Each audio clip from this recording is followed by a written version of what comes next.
नमस्कार, स्वागत है आपका। टीएनपी न्यूज देख रहे हैं आप और मैं हूं आपके साथ शाहनवाज मिर्जा। पटना में परशुराम जयंती के अवसर पर नेता प्रतिपक्ष विजय सिन्हा की ओर से दिए गए एक बयान के बाद बिहार की राजनीति अब गर्माती हुई नजर आ रही। विजय सिन्हा ने अपने बयान में कहा कि परशुराम के वंशजों को परशु लेकर निकला होगा और साथ ही उन्होंने ये भी कहा बिहार सरकार पर निशाना साधते हुए कि बिहार सरकार प्रतिभा का हनन कर जाति का जहर घोल रही है और बिहार को फिर से 90 के दशक में ले जाने की कोशिश की जा रही है। आगे बात पटना की करेंगे। पटना के गांधी सभागार में दिनकर शोध संस्था की ओर से प्रतिज्ञा कार्यक्रम का आयोजन किया गया है और इसमें भारतीय जनता पार्टी के सांसद सुशील मोदी और संजय जायसवाल और केंद्रीय मंत्री आरके सिंह और नेता प्रतिपक्ष विजय सिन्हा शामिल हुए। कार्यक्रम को संबोधित करते हुए संजय जायसवाल ने वहां उपस्थित लोगों को दिनकर की कविता का अर्थ भी समझाया है और साथ ही जाति जनगणना को लेकर सीएम नीतीश कुमार के ऊपर निशाना भी साधा है। लेकिन आज शिक्षकों को स्कूल को शुरुआत करके शिक्षकों से आपके पास पूरा एक हक है, आप अलग से काम करवाइए, लेकिन बिहार में विद्यार्थियों को विद्यालय बंद करके पुनः विद्यालय में ढकेलने का काम हो रहा है।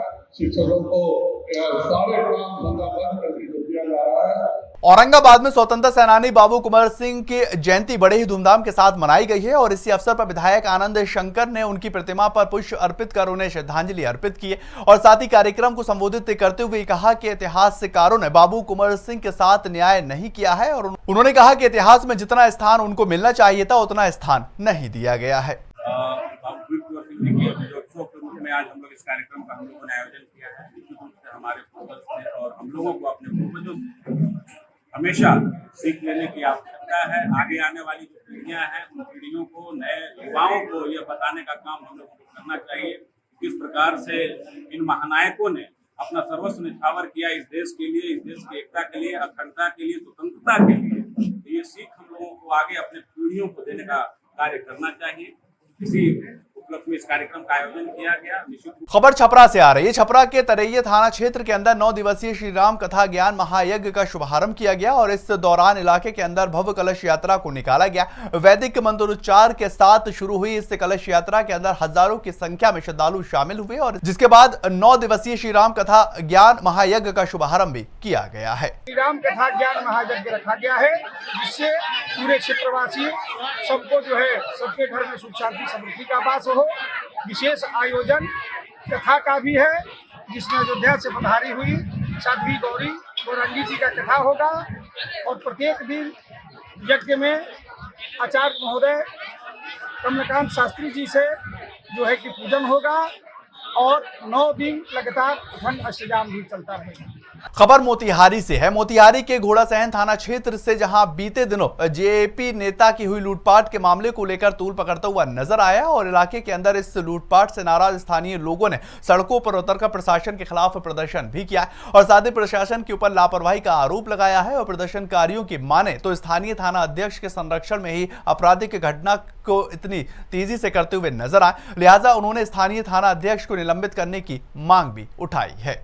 बात ये कहेंगे पूरे बिहार में अगर विपक्ष की भूमिका कोई निभा रहा है तो जन अधिकार पार्टी निभा रहा है और हमारे जन अधिकार पार्टी के प्रवक्ता होने के नाते और प्रत्याशी पूर्व प्रत्याशी विधानसभा कर रहे हैं और जनता और यहाँ के ढाका विधानसभा प्लस घोड़ासहन पूरे बिहार की आवाज को उठाते हैं। प्रवक्ता के रूप में हमारे अभी सिंह जी इस वजह से उनके ऊपर हमला किया जा रहा है, उनकी आवाजों को दबाया जा रहा है, जनता की आवाजों को दबाया जा रहा है। प्रखंड में न व्यापारी सुरक्षित है, न यहाँ का जनता सुरक्षित है, न कोई प्रतिनिधि सुरक्षित है। तो हम लोग चाहते हैं कि हम लोग को सुरक्षा मुहैया हो और हमारे जो चाचा के साथ हुआ है व्यवहार उसके लिए पुलिस प्रशासन माफ़ी मांगे और तत्काल उस पर कार्रवाई करे। जो भी उसमें दोषी है उनको खबर सीतामढ़ी से है। सीतामढ़ी के बरियानपुर में बीती रात नशा को लेकर कुछ दबंगों का विरोध करना एक दुकानदार को भारी पड़ गया है और दुकानदार के विरोध करने पर दबंगों ने उस पर गोली चला दी जिसके बाद दुकानदार काफी गंभीर रूप से घायल हो चुका है और जानकारी के अनुसार आरोपी पीड़ित की दुकान पर नशा करना चाहता था और इसका विरोध करने पर आरोपी ने दुकानदार पर ही गोली चला दी। पीड़ित दुकानदार की माने तो बीते 18 अप्रैल को दबंग ने उसकी दुकान में आग भी लगाई थी और इसकी शिकायत करने के बावजूद भी दबंगों के ऊपर कोई भी कार्रवाई होती नजर नहीं आई।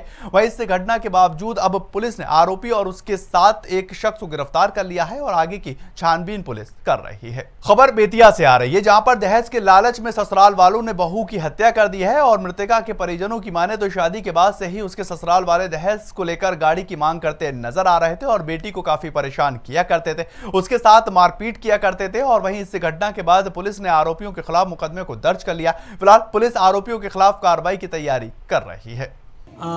तोले फेन रात फोन कैलस हमार लड़की जे पापा हो मारता लो कहता लो जे आज मुँह देव जा ते हमने के सामान काहे नहीं खाब।